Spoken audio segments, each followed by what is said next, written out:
Welcome students, you are watching Buniyaad education ज्ञान से उड़ान। स्वागत है बच्चों, आप देख रहे हैं हमारा चैनल बुनियाद एजुकेशन ज्ञान से उड़ान। Today our lesson is a watering rhyme. आज हमारा पाठ है a watering rhyme. This is the poem written by P A Robbs. ये पी ए रॉब्स द्वारा लिखी गई पोएम है। Let's recite the poem first. सबसे पहले चलिए पोएम को रिसाइट करते हैं, पोएम को गाते हैं। The name of poem is a watering rhyme. Rhyme means a poem which can be संग। राइम का मतलब एक ऐसी कविता से होता है जिसे हम गा सकते हैं। लेट्स बिगिन, आइए शुरू करते हैं। A watering rhyme. Early in the morning और the evening are the times to water every kind of flower. Watering at noonday when the sun is high doesn't help the flowers, only makes them die. Also, when you water at the roots, flowers keep their mouths where we should wear our boots. Soak the earth around them, then through all the heat, the flowers will have water for their thirsty feet. Let's recite again. चलिए एक बार और से recite करते हैं।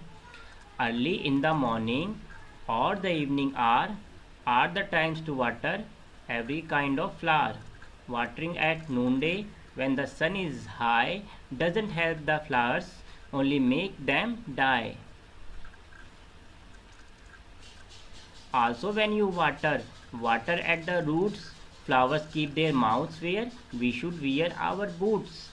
Soak the earth around them, then through all the heat, the flowers will have water for their thirsty feet. Let's understand the meaning. चलिए इसके meaning को समझते हैं। पोइट क्या कहना चाहता है पोएम में, उस बात को समझने की कोशिश करते हैं। अर्ली इन द मॉर्निंग और the evening are the times to water every kind of flower.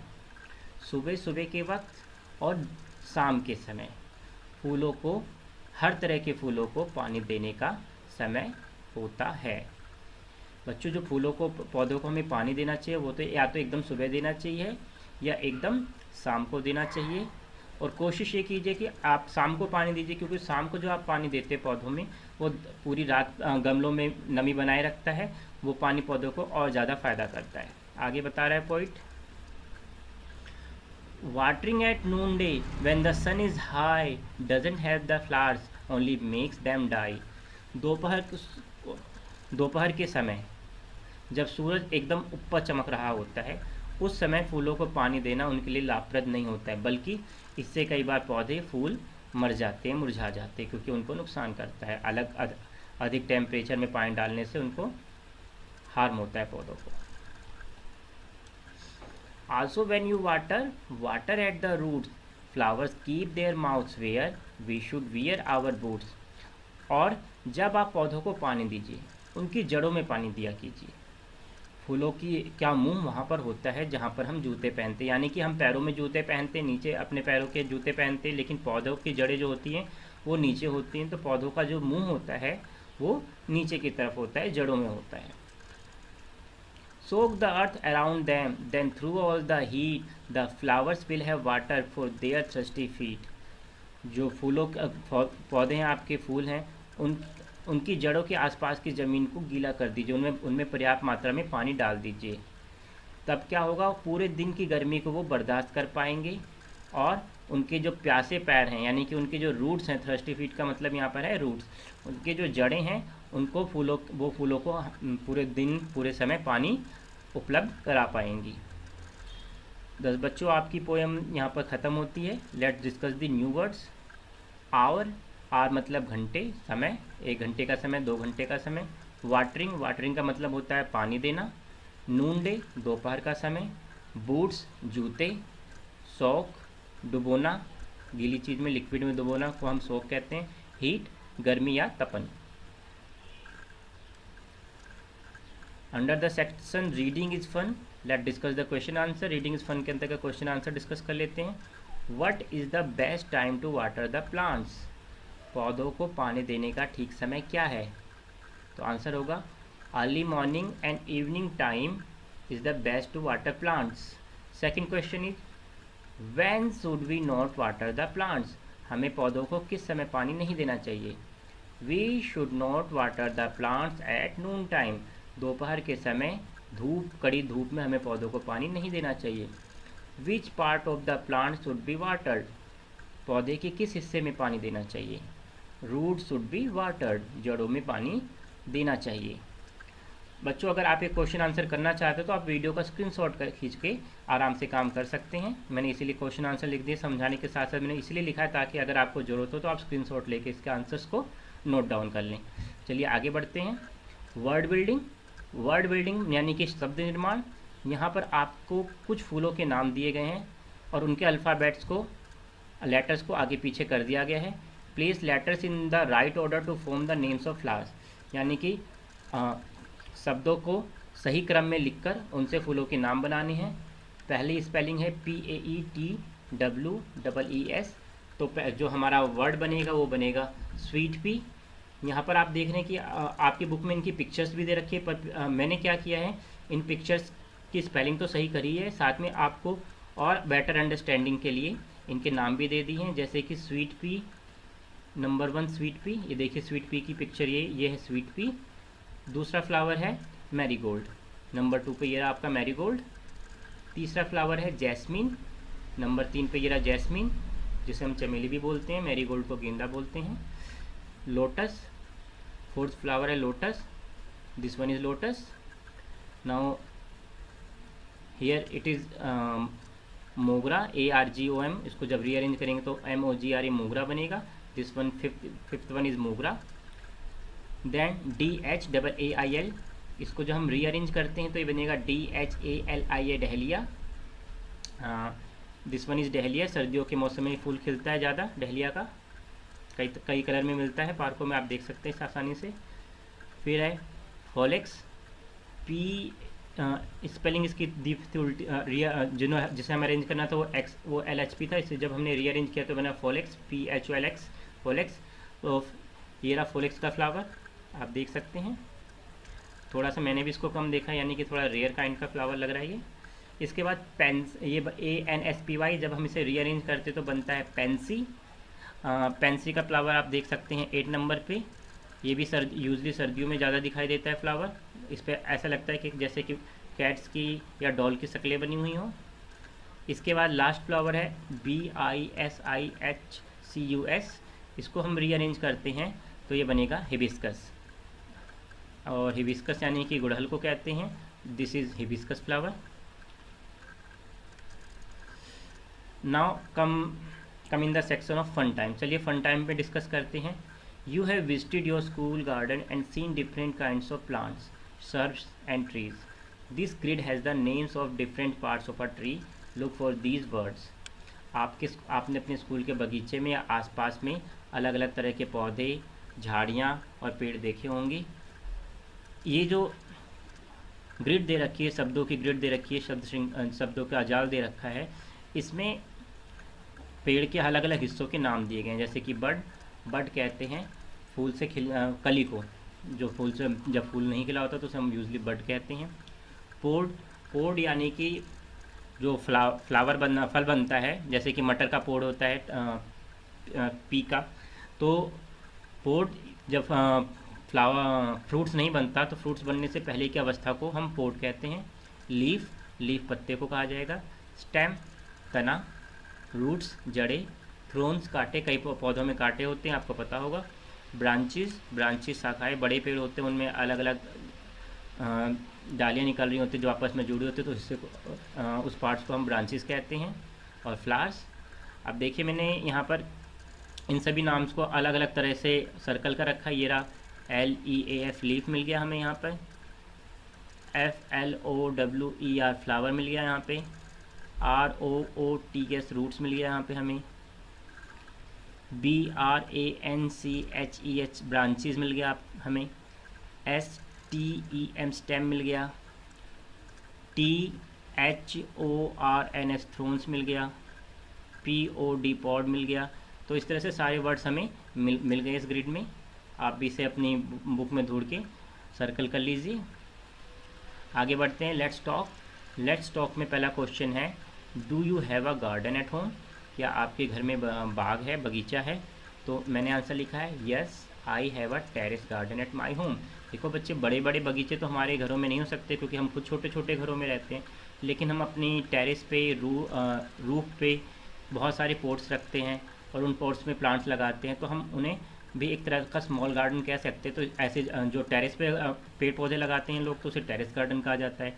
जो रूफ़ पे अपने गार्डनिंग करते हैं उसे रूफ़ गार्डन कहा जाता है। तो यहाँ पे मैंने लिखा है yes I have a terrace garden at my home. हाँ, मेरे घर में मेरी बालकनी में बगीचा है। नेक्स्ट क्वेश्चन है name some flowers which grow in your garden or near your house. कुछ ऐसे फूलों के नाम बताओ जो आपके बगीचे में, आपके घर के पास में उगते हों। तो यहाँ लिखा है, मैंने यहाँ पे आई में आंसर दे दिया है। I grow rose, marigold, periwinkle, hibiscus, allamanda etcetera. मैं अपने घर में गुलाब, गेंदा, सदाबहार, पेरीविंकल का मतलब सदाबहार, हिबिस्कस गुड़हल, अलमांडा पीले कलर का फूल होता है, ये भी काफ़ी अच्छा लगता है, बेल होती है, तो ये सब लगाता हूँ। आप फ्लावर्स के नेम चेंज भी कर सकते हैं। Give another word for thirsty feet. Thirsty feet के लिए कोई दूसरा शब्द बताइए। तो मैंने आपको पोएम में ही बता दिया था, थ्रस्टी फीट का मतलब पोएम में है रूट्स। चलिए आगे बढ़ते हैं। What happen when we water plants in the morning? Choose one answer. जब हम सुबह सुबह पौधों को पानी देते हैं तो क्या होता है? They will grow well, they will dry up. वे अच्छे से बढ़ेंगे, वे सूख जाएंगे। तो आंसर होगा they will grow well। यहाँ मैंने टिक कर दिया है। फिर नेक्स्ट क्वेश्चन है From where do flowers get water? फूलों को पानी कहाँ से मिलता है? आंसर होगा From the bottom, roots। Bracket में रूट्स दे रखा है, यानी कि नीचे से। फ्रॉम द टॉप, लीव्स, ऊपर के हिस्से से यानी कि पत्तों से पौधों को पानी मिलता है, या नीचे के हिस्से जड़ों से मिलता है। तो राइट आंसर बनेगा रूट्स। नाउ से अलाउड, हमें इस वर्ड्स को लाउडली पढ़ना है। अगर आप देखेंगे तो यहाँ पे ये राइमिंग वर्ड्स दे रखे हैं। चलिए इनको पढ़ते हैं। Early, curly, surely, hour, our, flower, floor, shower, there, tear, care, could, hood, should, where, wear, seat, sheet, shake, sake, bread, spread, high, sigh. अब इनके मीनिंग भी समझ लेते हैं। अर्ली का मतलब जल्दी से, करली का मतलब घुंघराले, श्योरली का मतलब निश्चित तौर पे, आवर हमारा, HOUR आवर का मतलब घंटा, 1 घंटा 2 घंटा, आर एक हेल्पिंग वर्ब है, VR UR इस तरह से यूज किया जाता है। फ्लावर फूल, फ्लोर FLOUR फ्लावर मतलब आटा, शावर हल्की बारिश या फवारे के अंदर जब हम नहाते हैं तो उसे भी हम शावर कहते हैं, शावर लेना कहा जाता है, वर्ड यूज होता है। देयर, उनका दे का रिलेटिव प्रोनाउन बनेगा देयर, देयर वहाँ। केयर, किसी की परवाह करना, किसी के बारे में फिक्रमंद होना। कुड अपने आप में ये हेल्पिंग वर्ब है, लेकिन इसका मतलब सका के अर्थ में इसको हम यूज़ करते हैं ट्रांसलेशंस में। हुड, हुड जैसे कि स्नेक हुड जो मतलब उससे रिलेटेड होता है किसी चीज़ का ये। और शुड भी यहाँ पे एक हेल्पिंग वर्ब है। वेयर मतलब कहाँ, और वियर मतलब कपड़े पहनना। सीट बैठने की जगह, और शीट कागज़ की सीट होती है। शेक हिलाना, और सैक किसी के लिए मतलब फॉर सेक, किसी के फेवर में हम कोई काम करते हैं तो हम सेक कहते हैं, फॉर माई सेक, इस तरह से। ब्रेड आप लोग जानते होंगे, ब्रेड खाई जाती है। स्प्रेड फैलाना। हाई ऊंचा, और साई राहत की सांस लेना।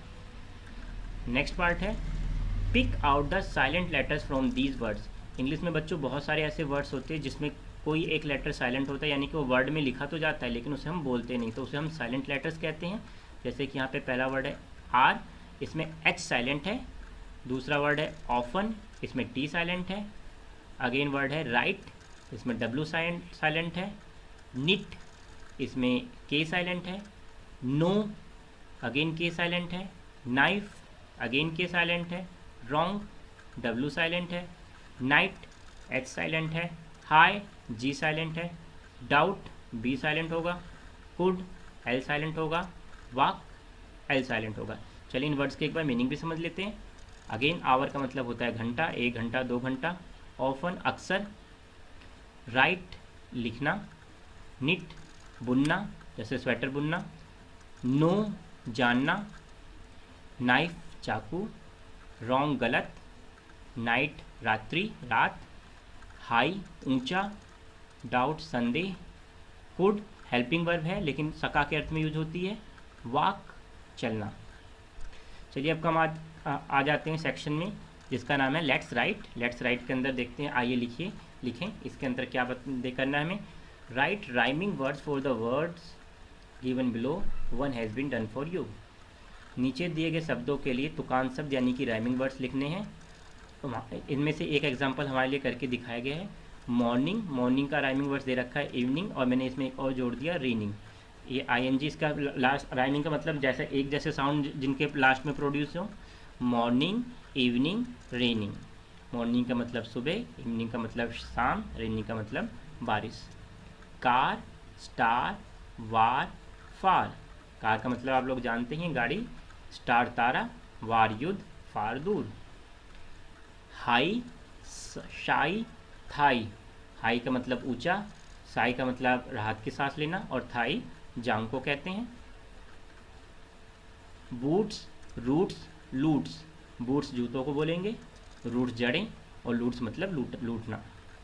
Heat, beat, sweet. हीट गर्मी, बीट किसी को मारना, किसी की पिटाई करना, स्वीट पसीना। Where, there, here. वेयर का मतलब वहाँ, देयर का मतलब वेयर का मतलब कहाँ, देयर का मतलब वहाँ, हियर का मतलब यहाँ। आगे देखते हैं। Words like morning, evening, watering and in ING। Right 6 more words to which ING can be added at the end to form a new word। Morning, evening और वाटरिंग जैसे वर्ड के एंड में ING आ रहे हैं, तो हमें 6 और ऐसे वर्ड बनाने जिसके अंत में ING आता है। तो बच्चों जो मैक्सिमम हमारी वर्ब्स होती हैं उनके पीछे हम ING लगा सकते हैं, और वो कंटिन्यूस फॉर्म का बोध कराती हैं। हमसे पता चलता है कि हमारा वर्क कंटिन्यूस हो रहा है, कंटिन्यूस टेंस में यूज़ किया जाता है उसे। जैसे कि रेनिंग, इसका यहाँ पे आज हम अगर हम कंटिन्यूस टेंस में यूज़ करेंगे तो बारिश हो रही है, बारिश हो रही थी, बारिश होगी इस अर्थ में इसका मतलब निकलेगा टेंस के हिसाब से। ड्राइविंग गाड़ी चला रहा, ट्रेनिंग प्रशिक्षण ले रहा, डांसिंग नाच रहा, फ्लाइंग उड़ रहा, सिंगिंग गा रहा। आगे, look for the words in the poem which sound like the words given below. हमें कविता में से कुछ ऐसे शब्द जो ढूंढने हैं जो कि इन ब्लैक वाले वर्ड के सिमिलर साउंड करते हों। तो मैंने वो काम कर दिया है, समझ लेते हैं। आर, इसका राइमिंग वर्ड्स होगा आवर। आवर, तो आर का मतलब हेल्पिंग वर्ब है, कोई डायरेक्ट मतलब नहीं है, वैसे वी के साथ यू के साथ यूज़ होता है। और इस आवर का मतलब घंटा, जैसे कई बार हम जान ही चुके हैं। वेयर मतलब वहाँ, और वियर मतलब कपड़े पहनना। देयर, वेयर मतलब कहाँ, अच्छा देयर मतलब वहाँ, और इस देयर का मतलब उनका। सन बेटा, सन सूरज। फ्लावर, आटा, फ्लावर फूल। थ्रू फेंक दिया, थ्रू के जरिए, के द्वारा। आगे है, in the sentences below the capital letters, commas, full stops and question marks are missing, put these in correct places.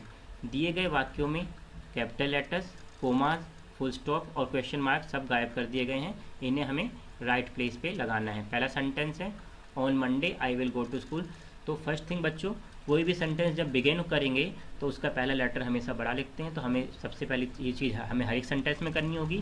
तो मैंने यहाँ करा है ओन का ओ बड़ा बना दिया, ऑन मंडे, यहाँ कोमा लगाया गया है। आई को हमेशा बड़ा लिखा जाता है जो आई अपने लिए यूज होता है, मैं के अर्थ में। On Monday I will go to school, और लास्ट में फुल स्टॉप लगा देंगे। अगला है Rahim, Ravi and Raju are going to see the circus. Rahim, Ravi और राजू प्रॉपर नाउन है, और प्रॉपर नाउन का पहला लेटर हमेशा बड़ा लिखा जाता है। तो रहीम, रवि एंड राजू, रहीम और रवि के बीच में कोमा लगाएंगे। Are going to see the circus, last में फुल स्टॉप लगा देंगे। Sita where are you looking. ये देखिए क्वेश्चन वाक्य है, तो पहले तो हम सीता का एस बड़ा करेंगे क्योंकि प्रॉपर नाउन है, फिर कोमा लगाएंगे, where are you looking question mark लगा देंगे लास्ट में। The tailor went to the market mister Singh. तो ये सेंटेंस, इसमें सेंटेंस को थोड़ा सा हमें रीअरेंज भी करना पड़ेगा। मिस्टर सिंह, एम बड़ा कर दिया मैंने इसका, mister Singh the tailor went to the market, और लास्ट में फुल स्टॉप लगाया मार्केट के एंड में। यहाँ पर next sentence, every Sunday I go for a walk, have breakfast, read story books, listen to music and watch television. यहाँ पर एक पर्सन अपने बारे में बता रहा है, अपने बारे में मैं बता रहा हूँ, आई का मतलब मैं, कि मैं संडे को क्या क्या काम करता हूँ। तो मैं अलग अलग जो अपने एक्टिविटीज़ करता हूँ, उन हर एक्टिविटीज़ के एंड में कोमा लगेगा, अंटिल हम एंड से उसे ना जोड़ दें। तो यहाँ पे पहला एवरी संडे का ई बड़ा बनेगा, एवरी का, एवरी संडे, आई को कैपिटल करेंगे, I go for a walk comma, have breakfast comma, read book story books comma, listen to music and watch television full stop. Next है Lakshmi why are you crying. तो लक्ष्मी का L बड़ा करना है सबसे पहले, मैंने इसको रीअरेंज करके लिखा है, ये मुझे ज़्यादा अच्छा लग रहा है, हालांकि इसको हम ऐसे भी ले सकते हैं, Lakshmi comma why are you crying. मैंने इसको बिना कोमा के इस तरह से लिख दिया है, why are you crying Lakshmi, और लास्ट में क्वेश्चन मार्क दोनों ही केस में हमें लिखना पड़ेगा।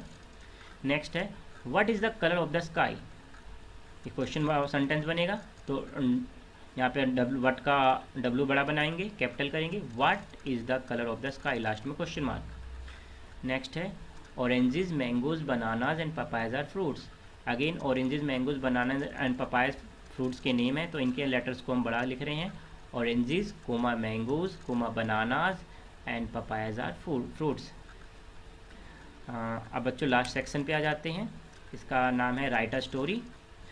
लिखा है write a story about a plant that is in danger, write about how you might help to save it, be sure the story has a beginning a middle and an end. बच्चों यहाँ पे हमें एक कहानी लिखने को कहा गया है, और एक किसी पौधे के बारे में कहानी लिखनी है जो कि खतरे में, यानी कि जिस पौधे का जीवन खतरे में हो, और हमें ये भी बताना है कि हमने उस पौधे को बचाने के लिए हम क्या कर सकते हैं। और ये कह रहा है लास्ट में कि be the story has a beginning a middle and an end, और इस बात को आपको सुनिश्चित करना है कि स्टोरी की एक बिगनिंग हो, शुरुआत हो, उसका विकास हो और एंड हो। तो बहुत बड़ी स्टोरी हो जाती है, तो मैंने इस स्टोरी को अपने एक पास्ट एक्सपीरियंस के आधार पर एक छोटी स्टोरी में लिख दिया है, पास्ट फॉर्म में। आप इसे अपने हिसाब से मॉडिफाई भी कर सकते हैं। तो मेरी स्टोरी कुछ इस तरह से गई, leaves of mango plant of my garden suffered from curly leaf disease. मेरे बगीचे के आम के पेड़ की पत्तियों को कर्ली लीफ डिसीज़ हो गया। कर्ली लीफ डिसीज़ में पौधों की पत्तियाँ गोल गोल हो जाती हैं, मुड़ी मुड़ी सी हो जाती हैं, आपने देखा होगा कुछ बच्चों ने शायद, अगर पेड़ों को देखा हो तो। I searched about the problem and simplest remedy on YouTube. मैंने समस्या के बारे में और उस समस्या के इलाज के बारे में यूट्यूब पे सर्च किया। आप जानते हैं यूट्यूब और गूगल आजकल ऐसी चीज़ें हैं जिस पे हमें बहुत सी चीज़ों के समाधान मिल जाते हैं। तो मुझे भी कोई प्रॉब्लम होती है तो मैं यूजली यूट्यूब या गूगल पे सर्च करता हूँ। तो मैंने प्रॉब्लम की रेमेडी सर्च की। आई ट्रिम द अफेक्टेड शूट्स। मैंने प्रभावित पत्तियों को काट दिया, जो शूट जहाँ से नई पत्तियाँ आ रही थी, जो प्रभावित थी, जो गोल गोल हो रही थी, उन्हें मैंने काट छाट दिया। I dug the soils around the roots and put 1 big spoon baking powder. मैंने मिट्टी के आसपास की जड़ों को खोदा और वहाँ पर 1 बड़ा चम्मच बेकिंग पाउडर डाल दिया। बेकिंग पाउडर बच्चों आप लोग खाने में भी आपके घरों में इस्तेमाल होता होगा, आसानी से मिल जाता है, तो मैंने बेकिंग पाउडर का इस्तेमाल किया। After 4 night I saw new disease free suits on my plant. 15 दिन के बाद, 4 नाइट का मतलब 15 दिन, पाक्षिक भी बोल सकते हैं हम इसे, तो पक्ष हिंदी में बोला जाता है। तो आफ्टर 4 नाइट 15 दिनों के बाद मैंने देखा कि मेरे पौधे पर नई पत्तियाँ आ रही हैं जो डिजीज़ से फ्री थी, जिसमें वो कर्लिंग डिसीज़ रोग नहीं था, यानी कि पत्तियाँ अच्छी आ रही थी बिना किसी रोग के। Now I am happy to see my mango plant. अब मैं अपने आम के पेड़ को देखकर खुश हूँ। So student, I and the lesson here. तो बच्चों मैं पाठ यहाँ ख़त्म कर रहा हूँ। In case you have any issue you may right in comment box. अगर आपको कोई बात समझ में नहीं आ रही हो तो आप कमेंट बॉक्स में मुझे बता सकते हैं। If you can recommend our channel among your friends. आप अपने दोस्तों के बीच में हमारे चैनल को रिकमेंड कर सकते हैं। If you like my way of teaching, अगर आपको मेरा पढ़ाने का तरीका पसंद आया, then you can give likes and feedback also, तो आप अपने लाइक्स और फीडबैक भी दे सकते हैं। Bye, take care.